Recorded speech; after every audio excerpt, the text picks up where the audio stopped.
અચ્છા, ગુજરાતના સીએમ બનવાની ઈચ્છા છે તમારી? મને એવી બધી વસ્તુ મેં કીધું મને ડ્રાઈવ નથી કરતી. અચ્છા, ડ્રાઈવ હા નથી કરતી. હા, બરાબર. મને આમ શું કહેવાય, ગોવાના બીચ ઉપર વિલા હોય ને BMW હોય ને આવા બધા તુચ્છ સપના કોઈ દિવસ નથી આવ્યા. હાર્દિક પટેલને મેં પૂછ્યું હતું કે સીએમ બનશે જિગ્નેશ મેવાણી, તો એમને જે જવાબ આપ્યો ને એ મને તમને જરાક સંભળાવો છે. જરાક તમારું રિએક્શન ખાલી મારે જાણવું છે. એ લોકો તો બહાર એમ પણ કહી રહ્યા છે કે અગર કોંગ્રેસની આગળ સત્તા આવે છે ગુજરાતમાં તો જિગ્નેશ મેવાણી સીએમ હશે. સારું કે બેસ્ટ ઓફ લક.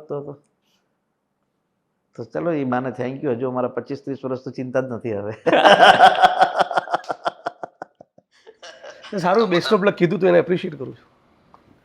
એને એમ પણ કહ્યું કે 25 થી 30 વર્ષ સુધી કોંગ્રેસની સત્તા પણ નહીં આવે. વિપક્ષ છે મારી સામેનો, ઓપોઝિશનનો કેમ છે બોલે? ફેર સંબંધો કેવા છે Democracy. હાર્દિક પટેલ સાથે? વી ઓકે, વી ફાઇન, મિત્રો છો? We okay friends. મળ્યો છે? બહુ ઓછું મળવાનું થાય. પેલા આંદોલનમાં વધારે મળવાનું થતું, હવે તો એસેમ્બલીની ગેલેરીમાં કોઈ વાર મળીએ તો મળીએ. આંદોલન વખતે હાર્દિક પટેલ કેવા હતા? આંદોલનકારી હતા. હજી કંઈક વધારે? નહીં, આંદોલન વખતે માણસ લડતો હતો. તો પેલા કોંગ્રેસમાં કેમ ગયા, પછી ભાજપમાં કેમ સ્વિચ થયા?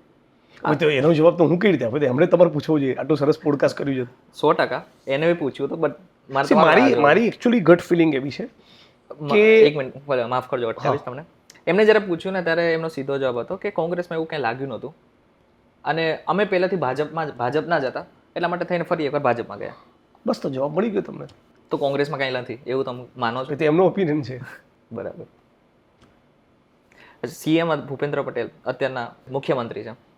અગર કોંગ્રેસની સત્તા આવતીકાલે આવે છે 2027માં, તો તમને કોણ લાગે છે કે કોણ એવું છે કે જેવો મુખ્યમંત્રી બની શકે?